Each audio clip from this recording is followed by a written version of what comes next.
Welcome to the Rosenker Lecture. I'm Sean Perry Giles, and I'm chair and professor in the Department of Communication here at the University of Maryland. And then I also direct the Mark and Heather Rosenker Center for Political Communication and Civic Leadership. I want to recognize Mark and Heather Rosenker for their support and ongoing support. So tonight's a very special Rosenker lecture because we're fortunate to have Mr. Joe Mazza with us. Applause.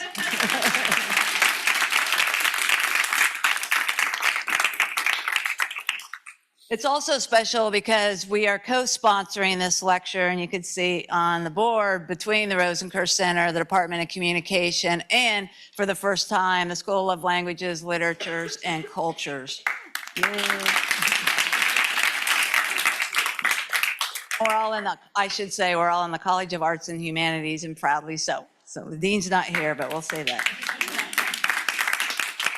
So I want to thank Drs. Mel Skolin and Manel LaCorte, because the three of us and other members of our team have been working together on a project to reinvigorate interpreting and translation here at the University of Maryland. So we've been in a lot of conversation, and Dr. Skolin is the director of the School of Language, Literatures, and Cultures, and then Dr. LaCorte is also the chair of and professor of Spanish and Portuguese. So we've been in the trenches for the last couple of years trying to envision what this program is going to look like. At this point, we are planning a Bachelor of Arts degree in Public Service Interpreting and Translation that will be held at the University of Maryland, but offered through our Shady Grove campus, and the classes will be offered there. We're to the point where we're just starting to plan the new degree, or just starting the approval process for the new degree. We've been planning, I think Manel and I can't figure out how many meetings we've had, but it's a bunch. And so we're thrilled to get to this point that we have a curriculum set. The process of approval will be long and complicated. It'll take a year and then a year to advertise. So we're talking about a couple of years if it's approved. So I have to say it is not yet approved. But we're thrilled to be at this stage where we're looking at the ways that the University of Maryland promotes the public good. And this is a program that does just that by training the next generation and continuing to train the next generation of interpreters and translators here that will serve the state of Maryland and the DMV more broadly. This program grows out of our graduate studies in interpreting and translation program that we sponsored in the Department of Communication from 2013 to 2023. And I'm pleased that many of our instructors and our alums from GSIT are here. We graduated over 80 students during that 10-year period that we're proud of in translation, interpreting, and localization. And we have people joining us on Zoom. So GSIT folks, raise your hand. We'll see how many. There's many, many more. Recognize Dr. David Sawyer, who is the founding director of the GSIT program and created the curriculum for us. So thank you, David. Wave. So when it came time to pick the Rosenker lecture for this year, I really wanted to honor the collaboration that we're doing with SLLC, and I thought there's no better person to epitomize the work about interpreting and translation than Mr. Joe Mazza. He has devoted his career to translation and has been an outstanding ambassador for interpreting and translation, and he's he's well known not only across the field, but in the US, but in many global contexts. He was an instructor for us for 8 years, we figured out, in Spanish language and Spanish and English in translation, and we're thrilled to have him teach with us. There are over 100 guests joining us on Zoom, and many people are here just to see Joe speak because he is well known. People will go in a lot of places to hear Joe speak. He has his bachelor in international relations from Washington University, where he graduated in 1984. Then he started to work for the US Navy's translation unit in Slavic and Romance languages. He joined the State Department Office of Language Services in 1989 as a translator of Romance languages, and he worked on many projects, including a 6th language language comprehensive nuclear test ban treaty, as well as translating for the summits of the Americas in Miami and Santiago, Chile. So in only a few short years, he then became Chief of Language Services Translating Division in 2006, where he oversees most State Department translations, and he's still in this role today. Mr. Mazza has worked on teams on computer-assisted translation technology and neuro-machine translation tools as well, and many, many more to keep current with the current technology. He's been involved in the Interlanguage Roundtable and has developed many standards that are used to guide quality assurance translation. And every year he speaks at the American Translation Association convention, and many of the people who know Joe will go anywhere to hear Joe speak, whether online or in person. I'm one of those people. As I always say, Mr. Mazza makes modal verbs interesting. So. He's very passionate about the profession and about mentoring students and young professionals. Many in this room have been mentored by him, and he's about advancing the public good by giving back to so many. Tonight, he's going to speak about enduring words. We're thrilled to have you back at the University of Maryland. I present to you Mr. Joe Mazza.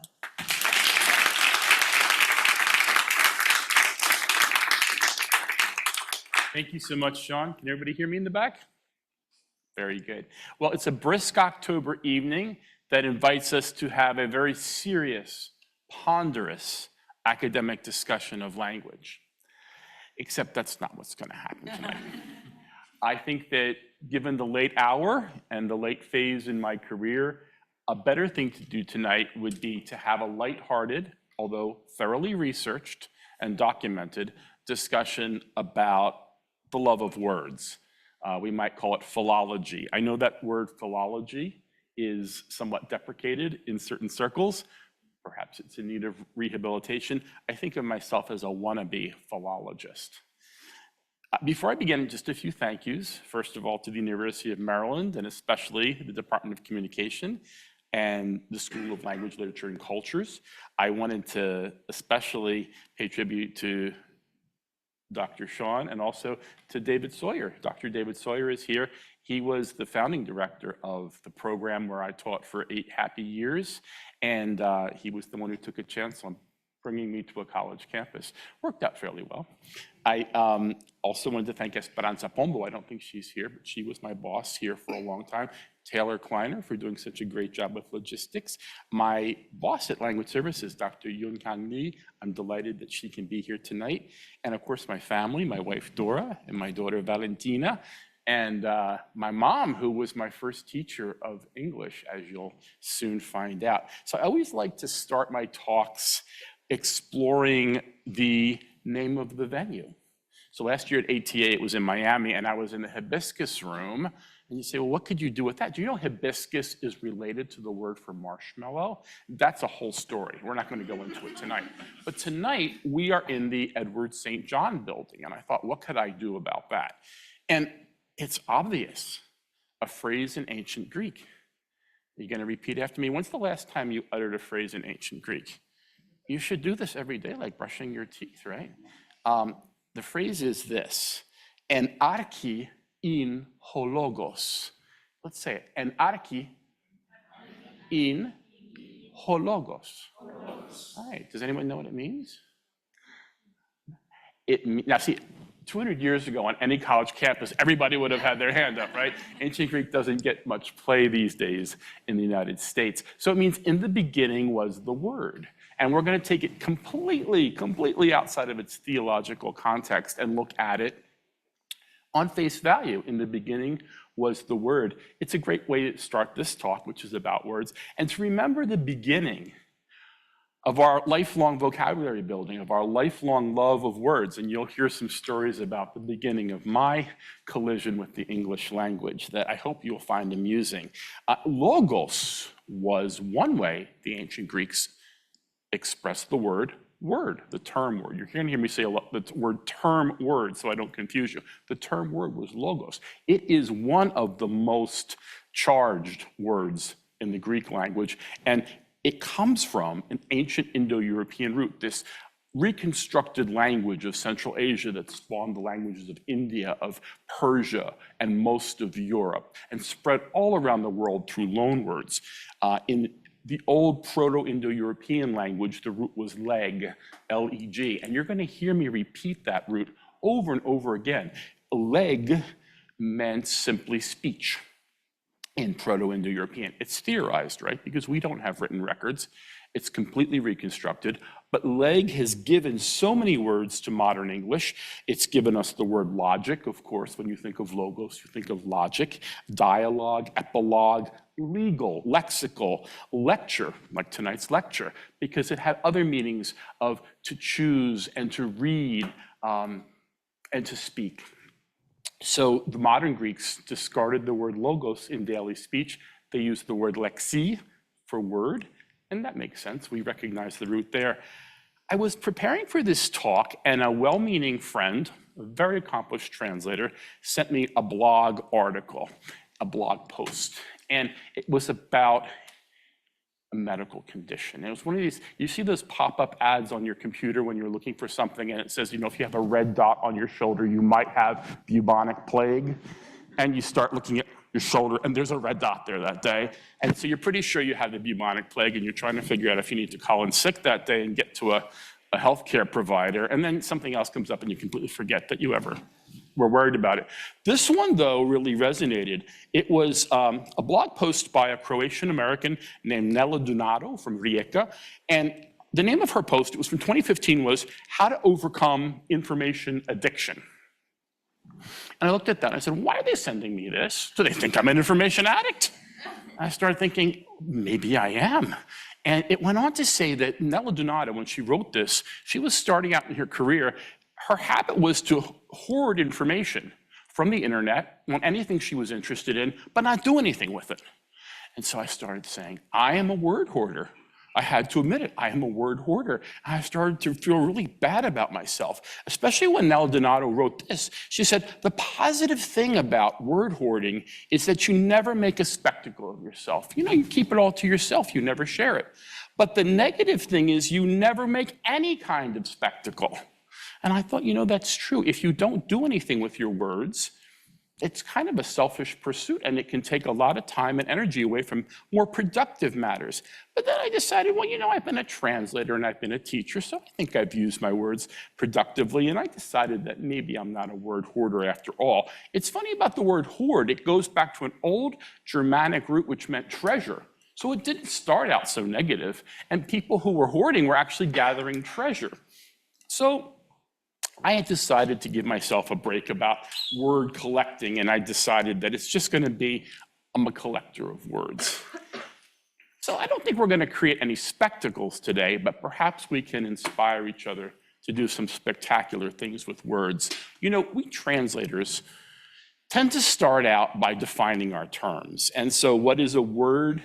An easy way to say it is it's the smallest meaningful self-standing unit in language. So if you think of it as an atom, you could think of the phrases as molecules, and you could think of morphemes as the subatomic particles. But the word has meaning, and it can stand on its own. Today, we're going to talk a lot about etymology, too. And etymology has a rather checkered past. Voltaire, the French intellect, was said to have written that etymology is the science where vowels count for nothing and consonants count for very little. La voyelle ne fait rien et la consonne fort peu de choses. Now, turns out that Voltaire probably didn't say that if you subject it to careful research. It was actually one of his contemporary buddies in Paris, Antoine the Comte de Gébelin. Fascinating guy. He was definitely a word hoarder, but he used it productively. He's also an expert in tarot card reading. He's wrote the definitive treatise on tarot card reading. So he would have been a very interesting fellow to encounter. He's probably the one who came up with that. I find etymology fascinating and so easy now on the internet because it teaches us about similarities in words, which means similarities in cultures. But it also teaches us about differences, because while we see patterns, there are always outliers. A language that has a completely different approach to expressing a word, and those are particularly fascinating. The other thing is it's a great way to trace how words travel across cultures, especially since around 1500. So that even if you are looking at languages of Africa and Asia and the indigenous language of the Americas, the loan words come in, the loan words come out. It's definitely a two-way exchange, and that's fascinating. Now, I should say, and I hope you don't throw me out of this room, that one of my heroes is a character in a movie. He's an amateur etymologist. He's the character Gus Portocalis in My Big Fat Greek Wedding. I don't know if you've seen the movie, but Gus likes to say this, and pardon my attempt at a Greek accent. Michael Constantine is the actor, he's a Greek American. He does the accent perfectly. Gus Portocalis always says to unsuspecting family members, "Give me a word, any word, and I will tell you how the origin is Greek." And I love the way he says Greek. And of course, there are a lot of words from ancient Greek, logos being one of them, but there are a lot that are not. But he thinks everything comes from ancient Greek, and then he teaches his grandchildren, and in the second movie, it's his grandchildren who are playing the game, and they're trying to find words to stump each other, and one of them says, "How about chimichanga?" The Mexican dish, right? But they prove that chimichanga, despite what you might think, actually came from ancient Greek.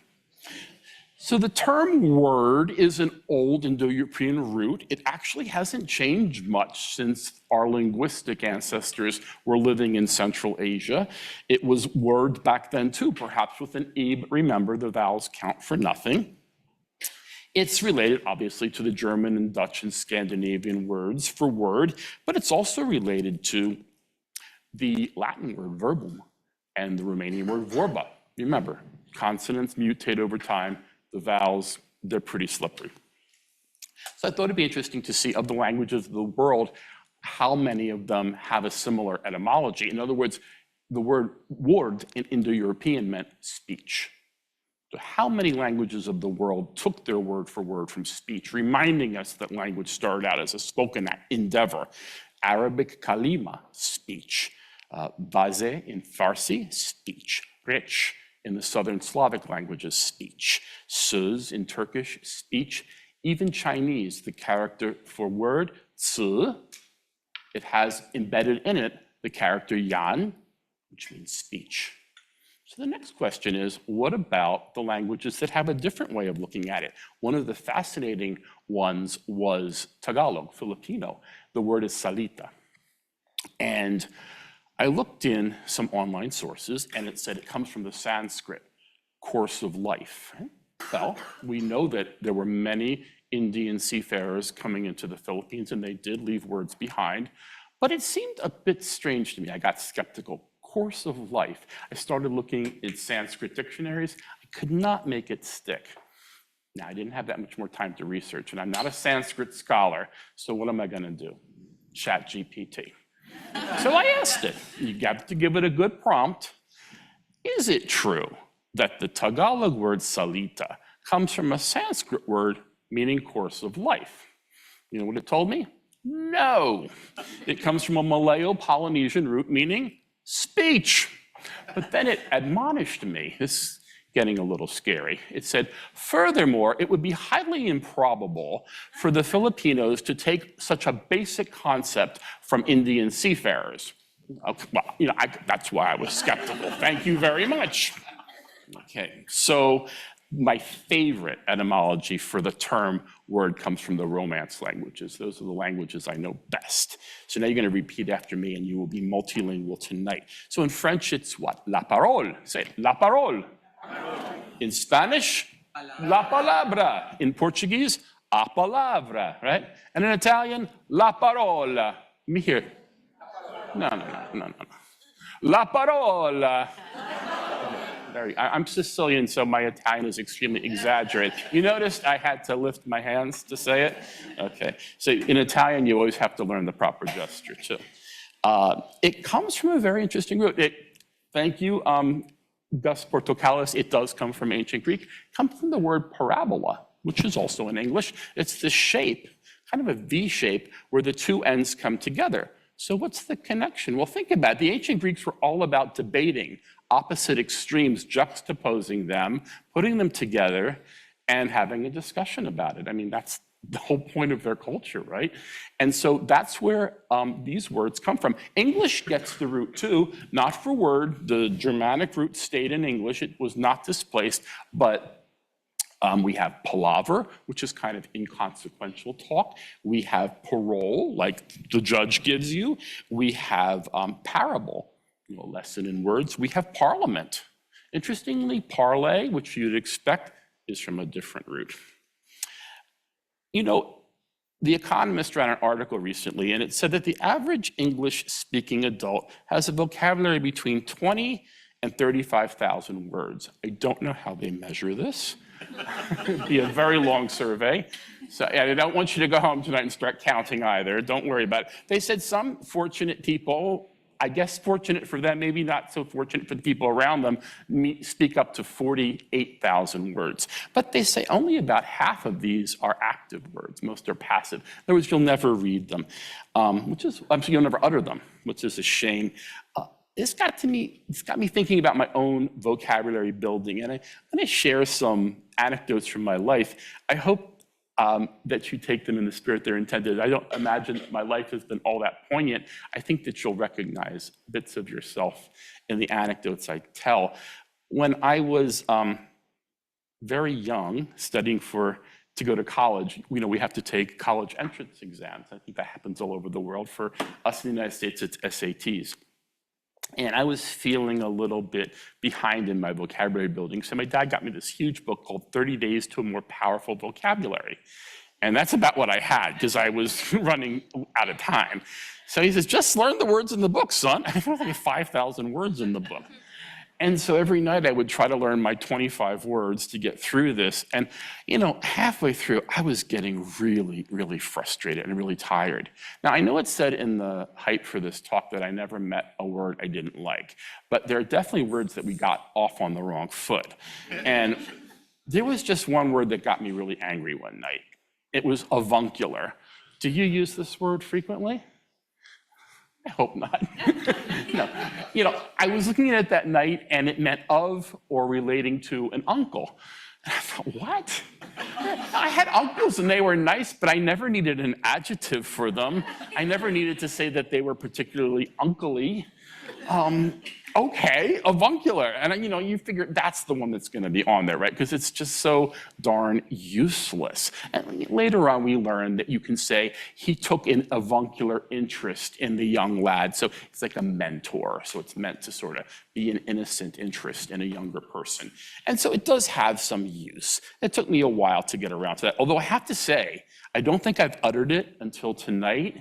Just like 50 years later. So this validates my study that night. When I got out of college, I started to really enjoy learning new words because I wasn't being told which words to learn. They would just come to me. Although I started keeping a log of them in an MS Word document. It started to get really long, so I had to say, I'm not going to put any words there that I find as a translator, because you're always around dictionaries, and you're doing a nuclear treaty, and you're looking something up like mutually assured destruction, and you find the Latvian word for lingonberry, and it's just the coolest word, and you have to write that down. No, it just clutters things up. I stopped doing that. Just words that I actually found because I was reading the newspaper or a magazine or a novel or something like that. It got so big that I decided to move it onto my iPhone. And it's not the best platform for keeping track of your new words because you can delete the notepad really easily, and you get 30 days to retrieve it. That's a new feature, that's nice. But you can delete a portion of it, and I don't know how to recover that. If you know, tell me afterwards. So recently, I deleted like 200 words accidentally. And I was like suffering. I think that the blog post was coming at me. The word horde in me was suffering. I thought, what am I gonna do? How am I gonna recover these words in my life? And I realized that, if they were meant to be, they'll come back to me, right? They're still out there. So I wasn't going to worry about it too much. So I wanted to share with you, because I know you're dying to know, what are the last 2 words I put in here? You're going to say, this guy has really weird reading tastes. So the first one, I guarantee you will use within the next 24 hours. It's chthonic. Can you say that? Chthonic. Chthonic. has a great spelling, C-H-T-H-O-N-I-C. So it's the perfect word for Scrabble. It's the kind of word, if you had these tiles on the little tile holder, you'd say, what am I gonna do with these letters? Chthonic. Anybody know what it means? Again, thank you, Gus. It's ancient Greek from a word for ground. It means having to do with the underworld. So you can talk about chthonic deities. And that's how I learned this. I was researching religions to help my daughter with her history class. And they talked about some religions having chthonic deities. So if you're driving home, well, driving to work tomorrow morning, and you don't want to say the traffic is hellish, you don't want to say it's infernal, what do you say? Wow, this is some chthonic traffic. If you have carpool buddies, they're like, what? It's a great word. So the other word is truly obscure. Trepanger. Does anybody know what a trepanger is? You kind of get the sense that it's something that somebody does, right? A trepanger is a fisherman who hunts for sea cucumbers. So it's an extremely useful word. I figure if you were writing a poem, you could rhyme it with crepe hanger. So if you were writing a poem about morose fishermen, you could use crepe hanger and crepe hanger in that poem, and you'd be all set. I found it in an article. I was interested, did the Australian Aborigines ever have contact with their neighbors in Indonesia before the Europeans came on the scene?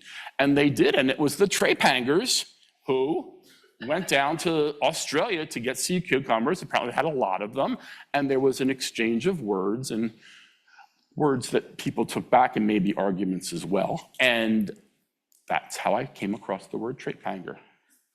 I wanted to offer some parables about words. Let me see how we're doing on time. Yeah, we're doing okay, right? Okay. Some parables about words, because remember, we said parable had its origin in parabola. First one is, and these will be stories from my life, from the early years and then throughout my career. So the first one is trust but verify. So ask lots of questions about words, but be skeptical, verify. I wanted to offer a chapter from my very early years. I think by the time you're 2, you've learned about 1,000 words, 2 or 3. And I'm blessed with having a crazy memory where I can remember where I learned certain words. I don't know why. So my mom says I used to follow her around the house, incessantly asking, what's that? What's that? What's that? So major word hoarding in the preschool years. And then when I would be in the car in the back seat, no car seat because they didn't do that when you were 2 in my day, I would be asking my parents, what's that? What's that? And I had even more options, right? And I think they were very patient. God knows they were very patient with me, but everybody has their limits, right? Especially in the car, they were having their own conversation up in the front seat. They weren't necessarily paying attention to me. So we were driving by, and it was, we were not church-going people. So we passed this church with a steeple. I must have been pretty young because it seemed like a revelation that there could be a building with a big steeple on it. So I said, what's that? Nobody says anything to me. But they keep driving. So I repeat the question, well, what's that? And finally they answer, the problem is now we're passing a different building. It's a college. So my mom says, it's a college. Oh, okay. So any building with a steeple is going to be a college. Makes sense. And I started to notice, boy, there's an awful lot of colleges in my town. And so I asked my dad, what's a college? No context. And he said, yeah, he has to think of a way to say it to a 3-year-old. He says, that's a place that you go to learn to do your job. You study at a college. He said, but you don't go till you're 18. Oh, so that's why I've never been in those buildings, because I'm not 18 yet. It made perfect sense. So, after 13 years in the school system of Pennsylvania, they worked that out of me. I got everything straight. Then I learned Spanish, and of course, colegio in Spanish is a high school, so that just adds another layer of disconnect. The funny thing is, when I hear the words college and church, I still see that church, that primordial church that I saw in my hometown. College, by the way, together, lego, gather, just like our root in logos. It's the same root, actually. The second one from when I was really little is actually scary funny. So we had no apartment buildings in our hometown. Everybody lived in a farm or a house, detached house. But in about 1965, they built an apartment building, and they called it the Diplomat. I guess they wanted to give it some upmarket cachet. And written across the side in kind of frenzied Lord and Taylor script was the word diplomat. So I didn't know how to read, and I certainly didn't know how to read frenzied script. But I'm thinking, I don't want to ask my parents because they messed up that whole college thing, and they're just going to give me a bum steer. So I couldn't read it. I finally had to say it. What does that say? And they said, oh, that's the Diplomat. Oh, the Diplomat. I couldn't figure out what that was. What's a diplomat? And my dad says, I guess he said something like, well, it's when a president sends a person to live in another country to talk to another president. Ah, I thought, that's crazy. That building does not look like the White House. He's got to be wrong about that. So diplomat, what could that be? Laundromat, diplomat. It's got to have something to do with laundry. So I'm thinking, okay, so a laundromat, I only had been to one once because we were on vacation. You have washing machines, they wash clothes. So a diplomat must be where you have huge cauldrons of soapy water and you dip the clothes into the water. And that makes sense because it's a big building. So that stayed with me for a scary long amount of time. The great thing is when I had my interview at the State Department in 1989, they did not ask me to find diplomat. Because even, I think I'd straightened it out by then, but again, and I hear the word diplomat a lot at the State Department, I still see that primordial apartment house. It's still there too. You know, I have to sort of straighten it all out in my mind. So this just goes to show, you know, you learn these words early in life and you don't always learn them correctly and they can have long-standing consequences.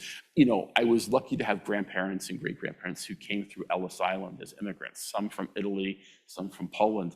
And so I played the what's that word game with them too. I didn't live with them, so I'm not a heritage speaker. But whenever they were over, I would follow them around and say, what's that, what's that? So we're sitting at dinner one night having steak, which we did a lot. And I said to my grandpa, my Sicilian grandpa, how do you say steak in Italian? And he looked at my grandmother and said, Usteco. He made it up. He totally made it up. He made up a Sicilian word for steak. It's not the word, okay? I mean, Italian has the word la bistecca, comes from beef steak, but he didn't have a word for it. And I'm listening to him and looking at the eye contact between them, thinking, yeah, this is like the church college thing. They're totally making this up. So I decided Usteco was not going to be a word I'd ever say. You know, it goes to show the cultural divide. When you think about it, these were children of agricultural workers in pre-World War I Italy. You didn't have big slabs of meat on the plate, right? If you had meat, it was in little pieces in a soup, in a stew, in ravioli. This idea of a huge slab of beef is part of the American culture, so they didn't bring a word for that over so readily.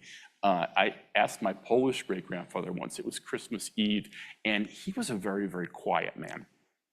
I was trying to make some kind of connection with him, and I was playing with my new toy. It was a can of Lincoln logs, you know, these blocks that you build little log cabins with. So I said, Great-grandpa, how do you say Lincoln logs in Polish? And he looked at me, never seen them before. He said, well, I come to America, so you have that. We have none in Poland. Okay, and I thought, you know, why do these adults not know words for things? This is crazy, right? You know, it's that cultural divide. You know, he came over in 1913. Lincoln logs were invented in 1916, so we're going to let him off the hook for that. My next parable is beware of the naysayers, because there are always going to be people who will tell you, don't use that word, don't speak that language. Don't listen to them. Growing up, we would love to ride our bikes and we would have races and the garage door was the finish line. And we would tear across the lawn and inevitably we would ride through somebody's azaleas. And the mom would come screaming, watch out for my azaleas. And you know, we were kids, we did not understand. Why would you plant anything along a driveway when we needed to cut across the lawn? And why would you plant something that makes you so mad all the time? So azalea was kind of a bad word. My mom never had azaleas, so my house was the preferred venue for the finish line until one fall, my mom decides, without consulting me, to plant chrysanthemums along the driveway. So now we're running over the chrysanthemums, and there's my mom running out saying, watch out for the chrysanthemums. And I'm thinking, that is a really long, weird word. And oh my God, this is worse than the azaleas. So around that time, in second grade, my teacher says, write a Halloween story, a scary Halloween story. Obvious. It's going to be a story about a monster that eats chrysanthemums. So I'm like writing it down, and I'm realizing, wow, how would I even spell that? And so I said to the teacher, how do you spell chrysanthemum? And she said, well, you have to look it up in the dictionary. I hated dictionaries because they were always giving me definitions that had words that I didn't know. Fine start for a translator. Right now, my whole life is dictionaries. So I asked what I had to do. There's no ChatGPT. I asked my best buddy. He was the smartest guy in the entire school, Jonathan Elliott. I said, Jonathan, how do you spell chrysanthemum? He says, it's like Chris, like Christopher, like Christmas. So I'm looking it up. Yeah, but it's Chrys. I couldn't find it. So I just said, you know what? I can't find it, Jonathan. He said, well, if you can't find it, then don't use it. You should not use it. Well, I was mad then. I'm just going to use it. I was going to spell it. I'll just spell it KR, whatever. I put it in the paper. So then a few weeks later, my parents came in for the conference, and the teacher said, well, you know, we're really proud of Joseph. He uses very interesting words in his essays, but he sometimes doesn't know how to spell them. And maybe you want to talk to them about that. And they showed my parents the dreaded chrysanthemum story, because my mom's thinking, this is about me, right? So I get home, my parents get home, and I say, Mom, Dad, how did the conference go? They said, well, you need to learn how to spell chrysanthemum. Oh, okay. The great thing is, the moral of the story is, they went out and bought a major unabridged dictionary for the house. It was the American Heritage Dictionary, the first edition.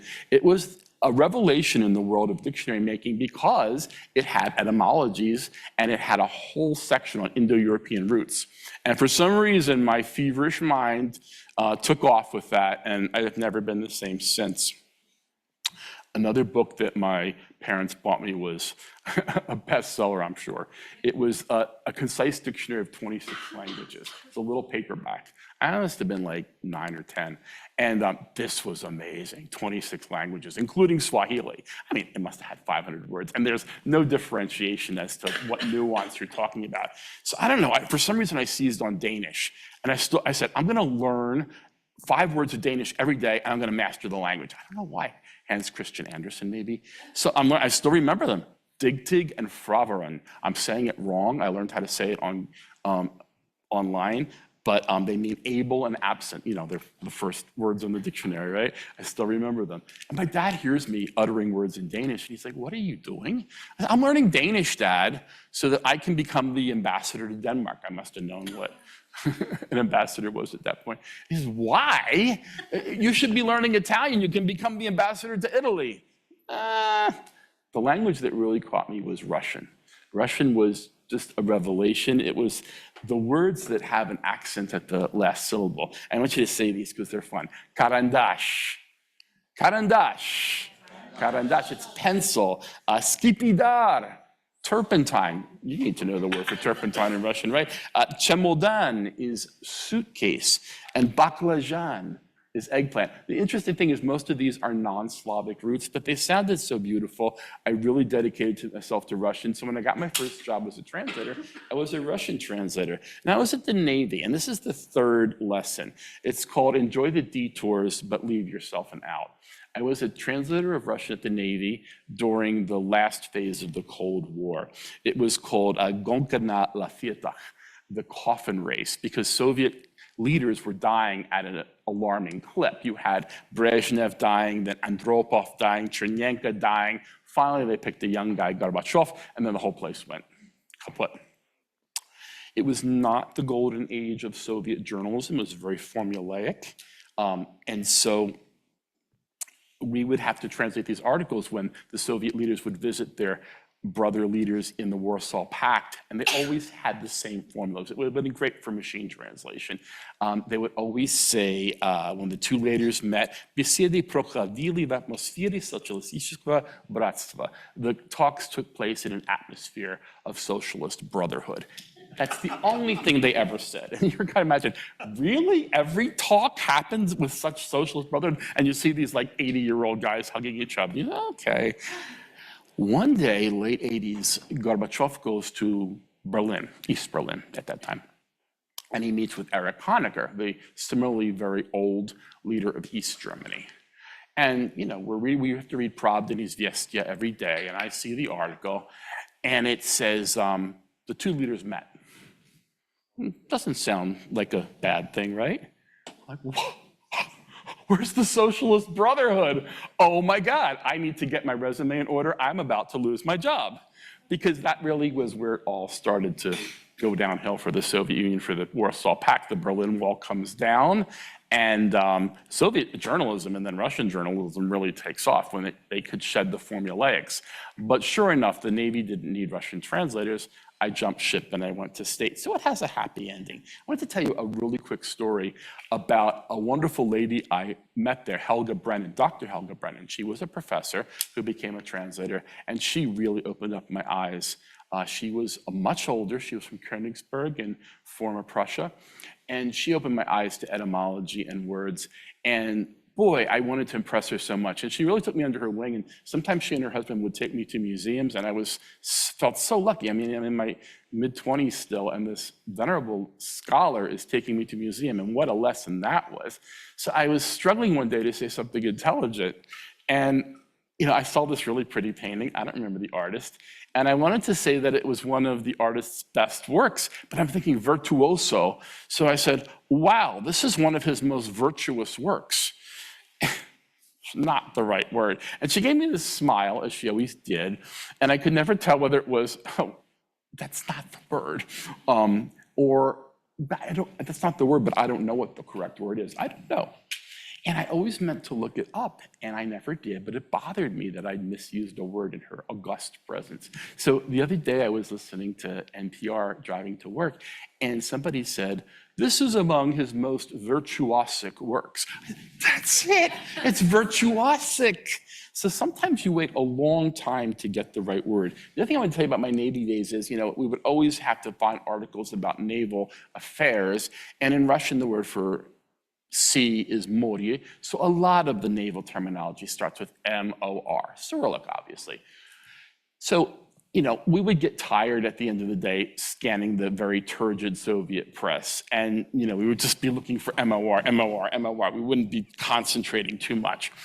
And so one day I circled an article, and the next day I get in and my editor is saying to me, Joe, what is the meaning of this? You circled this article. And I said, yeah, it's definite naval interest. And I said, this article is about carrots.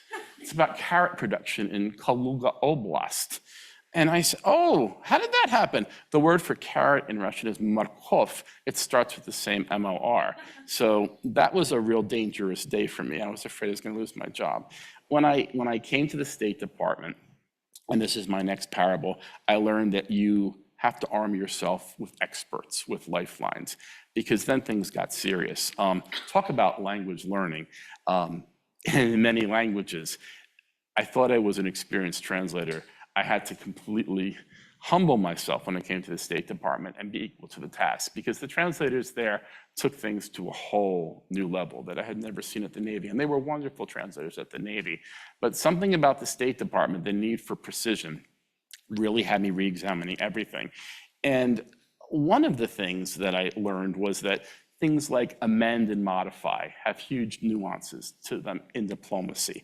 Boundary and border, delimit and demarcate. Words that we would use probably in our normal lives synonymously, you cannot at the State Department. And those were all lessons. You also learn a lot of jargon, and when I'm bored at a meeting, sometimes I'll write down the jargon people use. So here's 3 that I got just in the last few weeks. Deconflict, I'm going to deconflict my schedule. I think a lot of us are in need of serious deconflicting, right?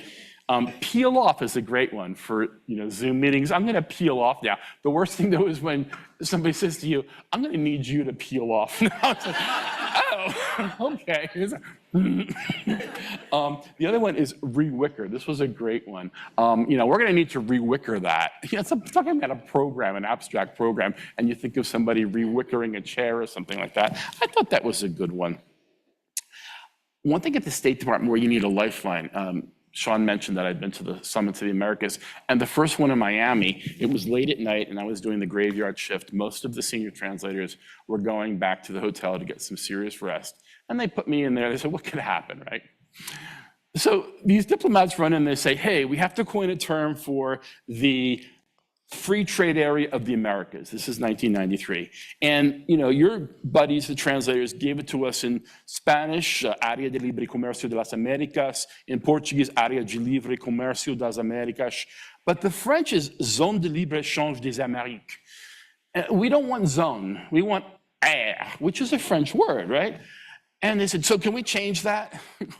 There's no internet. It's like 10 o'clock at night. And I'm thinking, they're going to print like 9,000 copies of this and it's going to go all over the world. And what's my boss going to say to me? I said, I don't know.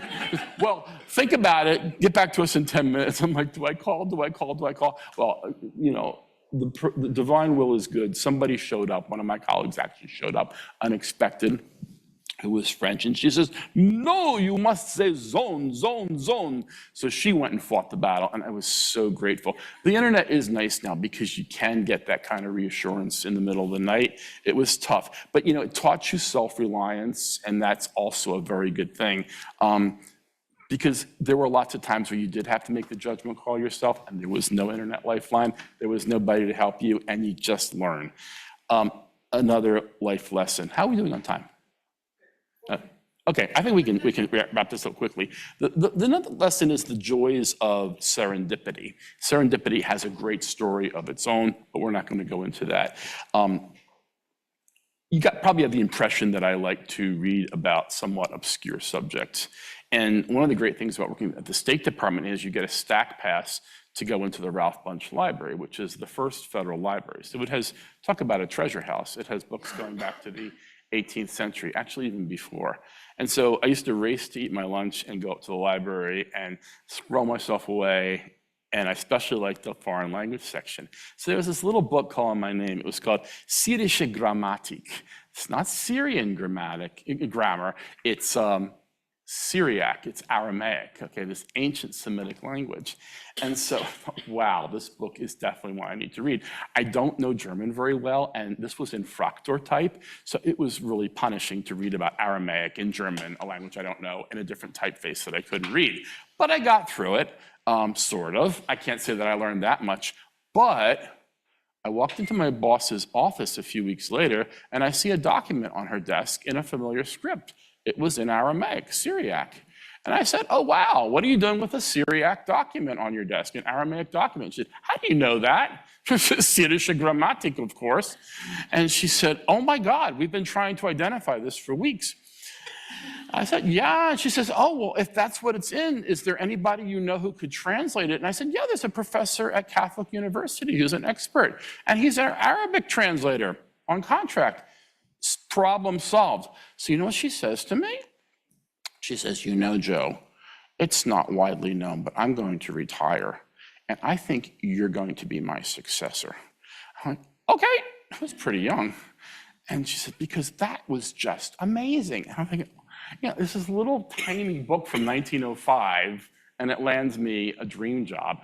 I think there were other factors too, probably, but that's serendipity, right? And you go to university and you prepare, but the shining moment comes through, and sometimes it truly is serendipitous. So the last parable is how do you cure hyperpolyglot syndrome? So my hero growing up was not a sports figure. Of course, it was Cardinal Giuseppe Mezzofanti, the greatest linguist who ever lived. He knew like 100 languages, and they say he really knew them. He was the Vatican librarian in like 1820. And I wanted to be like him and learn all these languages. I would sit there in French class before the teacher came in, and I'd be reading Icelandic grammar. And the French teacher would come in and say, why are you reading that? This is French class, read Molière. But that was me. So I wanted to be this hyper-polyglot, but who has the brain space? Who has the time, right? Not me. There are some people who managed to do it. And it was really when I met my wife, Dora, that it cured me, because for the first time, I really learned the language, right? I learned Spanish. After I've been translating it for like 20 years. Isn't that funny that I could say I learned the language? Why? Because I learned the culture, right? And I learned that the true mark of learning a language is not necessarily translating a nuclear arms treaty. It's, you know what it is? It's being able to tell jokes at 5 in the morning to your family in Spanish, and they laugh at them, not because your Spanish is bad, but because the joke is really funny in Spanish. And when that happens, you're like, whoa, I did this. But the problem is life is short, right? You're not going to be able to do that for very many languages. Some people can for many languages. That wouldn't be me. But it was so much fun to really take Spanish, I can't say to its end limits because there's still so much to learn, but really far. That cured me. And I have to tell you this story too. We were in a grocery store one day, a Spanish grocery store, and I was, just learning all these Spanish words, word hoarding. And there's this collection of spices, and it has every spice in English and Spanish, and sometimes several Spanish terms because, every country has its name. And there's this jar of star anise, and it says badian. And I'm like, whoa, what a cool word, badian. It's actually Persian. Came into Spanish through Persian. So I'm like writing it down. And the owner of this store comes up and he says, I know what you're doing. You need to get out of my store right now. I'm writing down spice names to learn about Spanish culture. I know who sent you, and you're not going to write my prices down so somebody can sell things cheaper. So get out of this store right now. It's a true story. And my wife is looking, she wasn't my wife yet, but she did marry me. She's looking at me horrified, and she says, Josito, what have you done? This is the only place I can get Peruvian tamales, and now we're banished. So sometimes your zeal to learn languages can have difficult consequences. So quick, books have an au revoir at the end, a quick send-off. Because I said, what do you do about word power in the age of artificial intelligence, right? The answer is easy. You look for the Greek. Artificial is ars, which is artis, ars gratia artis, right? Art, but really technique, skill. It's actually Latin, but it's related to the Greek word techne, which ultimately technology means skill as well. The skill is human skill, craft. So you subjugate the machine. It was born of human skill, and you will use your skill to subjugate it and make it work for you, not the other way around. Facere is the other part of artificial. It's to make, to do. So you will do things with skill with artificial intelligence, and it's your skill. Intelligence is simply the preposition inter, between, and legere, to collect, to choose. It's the same Lego, right, that we talked about. Speak, choose, select. So you'll select how you use this new technology. And that's how you'll come out on top in the age of artificial intelligence. And that concludes my talk. I hope we have time for some questions and answers.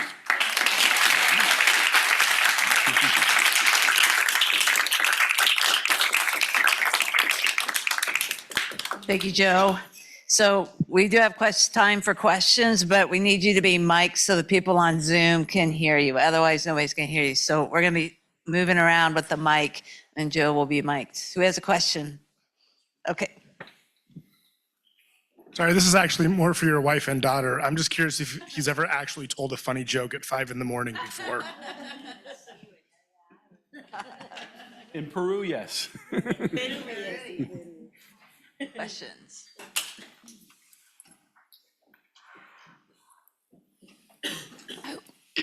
Sorry, I was wondering, what's your favorite word that you've learned over your lifetime? My favorite word, I think it's serendipity because it's so much fun to say. When I was a kid in the 60s, it was kind of a counterculture word. It was for drug paraphernalia. Stores were often called serendipity. I don't know them personally, but they were always in a dark, scary corner of the shopping malls. And when I investigated it, it comes from Seren and Dvip. Seren is sing, lion, and Dvip is island in the Indian languages, because serendipity refers to Serendip, the old name for Sri Lanka. And there's a whole story about it. I gave a talk once about it. You have to research it. It's a great word.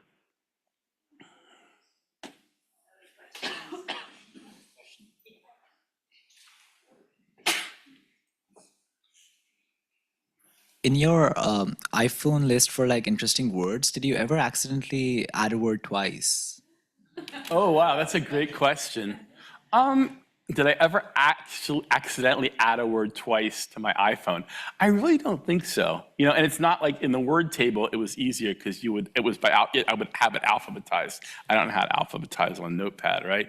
No, I don't think so. Usually one time is enough. I don't forget. That would be sad, right? Because that meant you learned it, you wrote it down, then you forgot it, so you wrote it down again. No, I don't think so.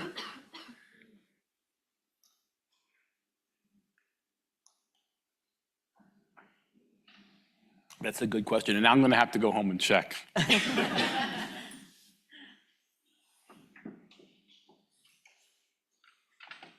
Hi. I'm just wondering, this is probably a really straightforward question. Have you ever learned any sign language? And have you ever got the opportunity to see or to interact with someone who's translating from English to American Sign Language or from any Spanish, to any Spanish Sign Language? I have not. That's a fascinating question. At the State Department, a lot of our events now have sign interpretation, and it's fascinating to watch, but that's just English. I've never seen it work across languages. No, that would be a fascinating thing to explore.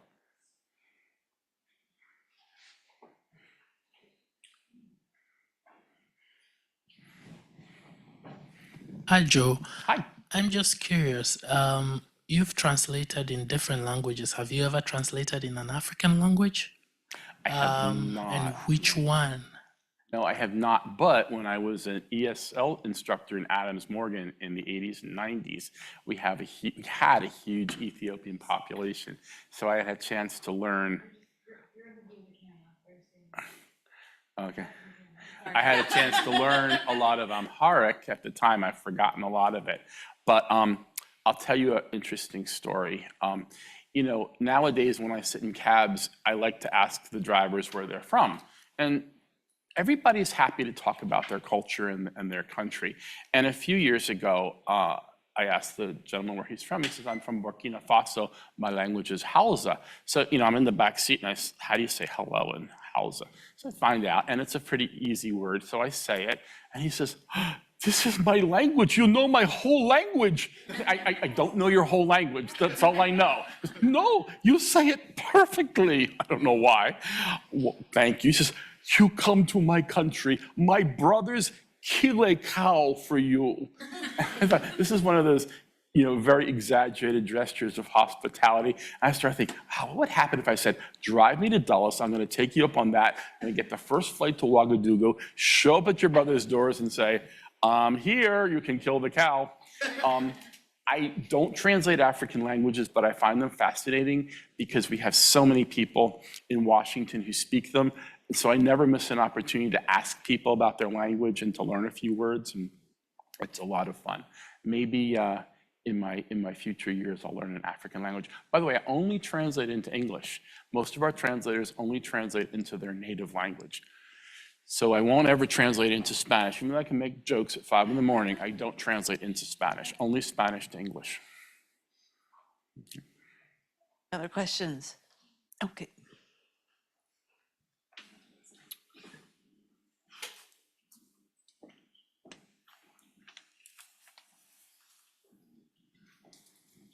Hi, I'll put the example real quick before I do the question. The word for God, Deus, is the same in Latin and in Nahuatl, the indigenous language in the Valley of Mexico. Have you ever found any other cases where words are very similar across cultures that you would never imagine and maybe it's a total are not connected? coincidence, right? The one that comes to mind is the word for tea. I'm told that in China, the word we know best is cha, which is Mandarin, but in the South, it was pronounced ta. And so most of the world's languages derive their word from tea from either one of those, right? And you'll find it all over the world in different, chai or tsai, but it all goes back to one of those two roots, which are supposed to be interconnected. This is not a direct answer to your question, but there are two languages, however, in the world that I know of that do not take from the Chinese root their word from tea. Do you know what they are? Polish and Lithuanian, for some reason, decided to defy the entire rest of the world almost, and they use the word herbata, which comes from herbs. So they're different. When you find words that are similar, well, it's uncanny because as I was doing my research for this paper, I was reading about the root leg and all that it spawned, and I thought, God, Lex sounds a lot like that, and I thought I'm playing amateur etymologist, right? But it turned out that all the Lex words come from leg as well. And there's a great online etymological dictionary that will give you the root, any Indo-European root, and it'll show you all the descendants. It's excellent. It's called the Indo-European Lexicon. It's put out by the University of Texas. So not a direct answer to your question. I just, that when you see two words across different cultures, you always wonder about borrowings, even ancient borrowings, and it gets your mind working, right? So I don't know if the word from Nahuatl and the Indo-European languages is the same. There's this whole science of nostritics, that all languages come from a common root. And so I'm not a proponent of it or a denier of it. I don't have any opinion, but sometimes it's interesting to think that all languages might ultimately derive from the same root. Mm-hmm.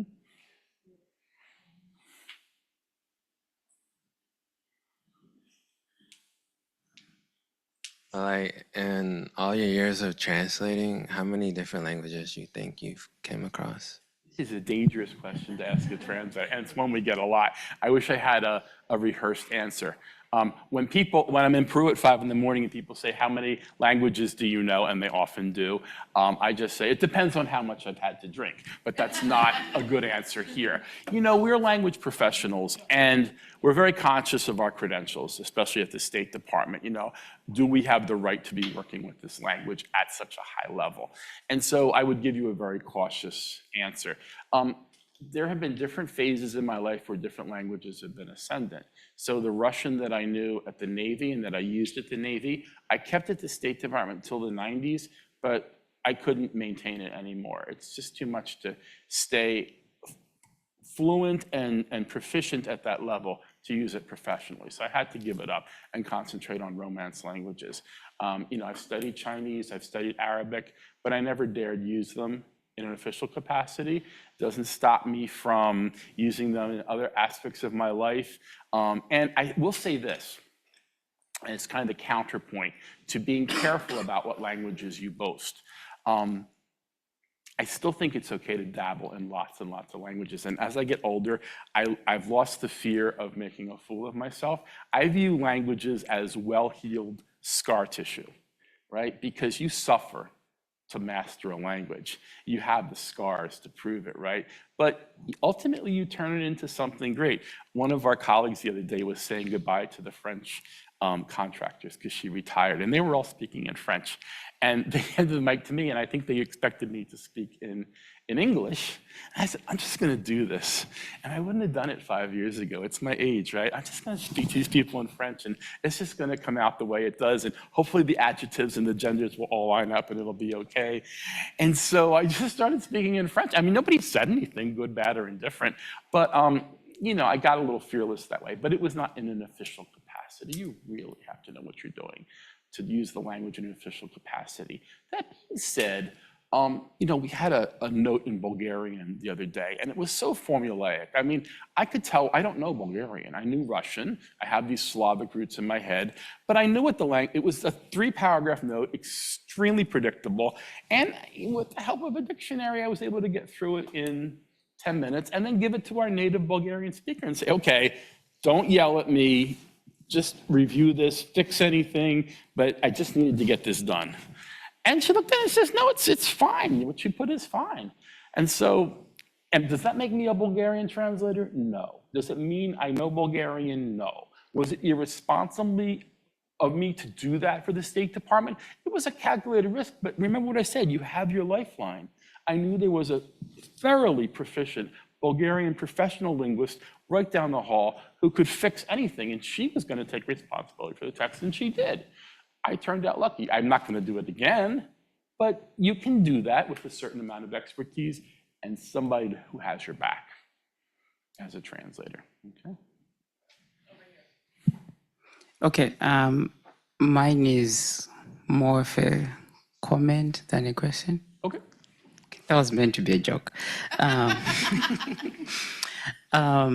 My question is, as you have acquired these different language skills and words, etc., has that changed how you look at the world? So let's say you are putting on Arabic, Russian, or French spectacles. Has that changed how you see the world at a particular time? Okay, we're going to be here till 5 a.m. to answer that one. No, real quick. Absolutely. Oh my gosh, yes. I mean, I feel like you're like an actor sometimes stepping into a role. So you have your French persona. Definitely have my Spanish persona, right? I say things and do things in Spanish. My wife and I always have a joke when she has gossip. She says, I'm going to tell you some gossip in English because I need to work on my English. And she starts, and I say, please, gossip is so much better in Spanish, right? El chiste, right? And, you know, yes, absolutely. Every language has its persona. And, you know, we had a Russian teacher, and she made us all adopt Russian names. So mine was Vyacheslav, because I thought that's so far from Yusuf, right?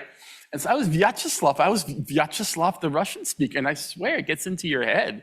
And it really helps because it helps you project the culture through the words. Absolutely, yes. Thank you so much for your presentation and sharing your stories. My question is short. Do you think ChatGPT can replace translators? Never, never, never, never. You subjugate ChatGPT, you use it. I used it for a few research questions that I had for this particular talk. I took some of the answers and I discarded some of the answers. Some of the answers led me to other sources. You trust but verify. ChatGPT is your tool. Use it when you need it. Decide when it's worthy.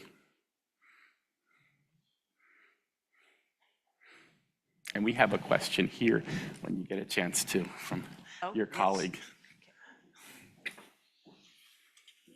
Director to ask a question. Hi, as the director of the School of Languages, Literatures, and Cultures, I'm really hoping you could speak a little bit more about your statement that you didn't really know Spanish or know that language until you knew the culture. Yeah, and that's been a process in being able to make that statement. But I remember once when I was at the State Department, I was a young translator, and I was translating some very complicated technical documents. And I was doing a really good job. I'm thinking, wow, you rock. You know how to do this so well. This is going to be great. And you're sailing through it, until you'd say, I really know Spanish. And then I get a call from my landlady, and she says, could you come home because they're here with your new refrigerator? Okay, take a cab, 10 minutes. There's a bunch of Guatemalan guys in my apartment trying to put my refrigerator into the kitchen, and they're having a hard time getting it in, and they don't speak English. I speak Spanish. This is no problem. I got this. And I realized how hard it was to speak to them about things like move it a little bit this way, right? And there's so many parts of life, like to yawn, things like that, to burp, that you don't say at work, right? You don't see in documents, but they're part of life. And it really, again, it wasn't until I met my wife that this whole world opened up. And it's not just domestic issues, it's the deep culture, it's the religion, it's the history. It all opens up to you. And then you say to yourself, wow, I didn't really know Spanish. I could do my job very, very well, but my job is a very finite subsector of the vast universe that is language. And again, I know the Peruvian piece, maybe the Lima piece of that puzzle very well now. How many other dozens of pieces to that puzzle are there that I'll never get to in Paraguay or Equatorial Guinea or something like that, right? So it's a process, right? And I think it's probably a dangerous thing to ever say, I know the language. Isn't that a strange thing to say, right?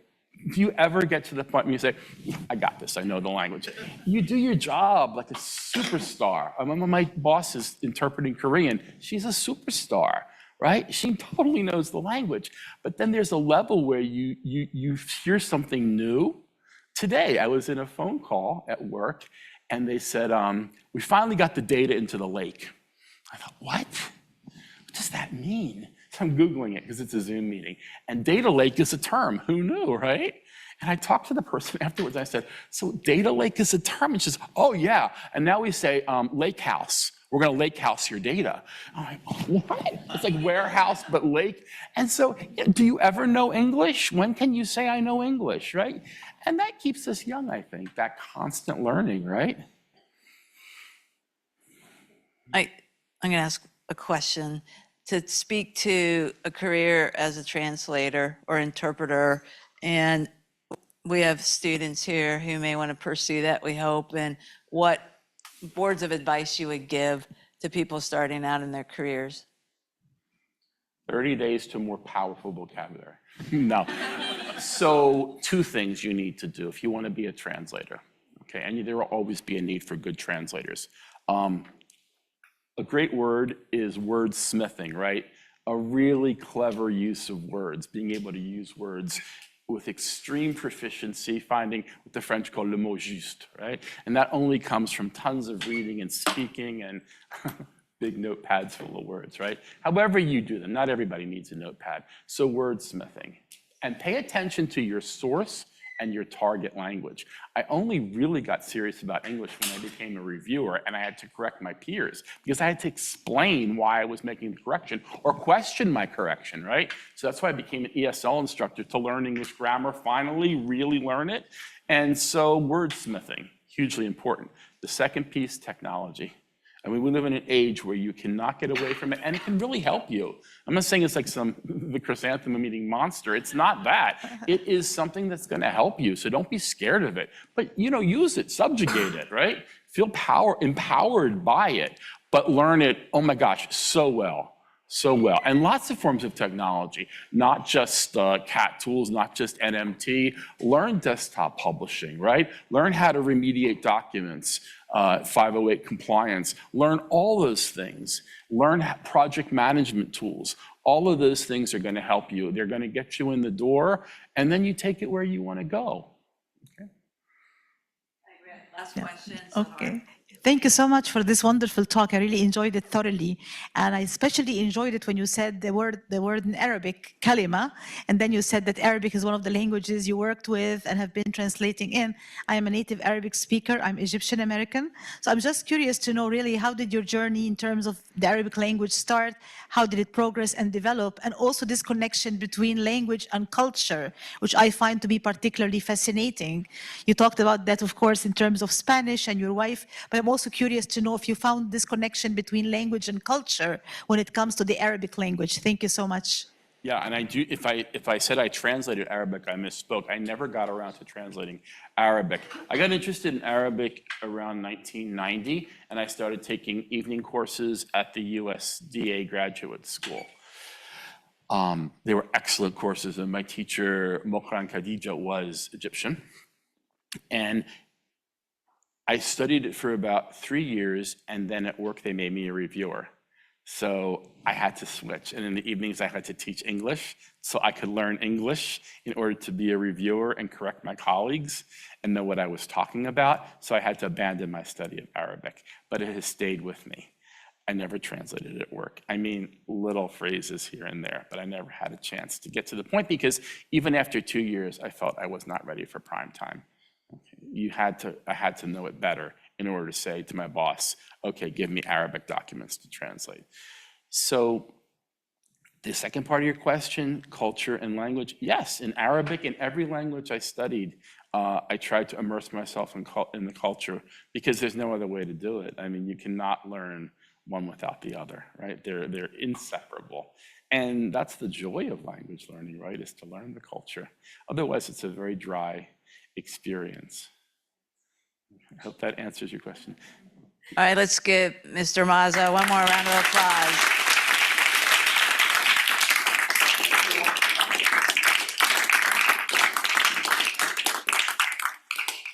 And I know we have a lot of students in here who have questions about extra credit. So we have some sheets over here that you would like to, maybe why don't we move over here so that people can exit out there and yeah, there's fewer people exiting over here. Thank you so much.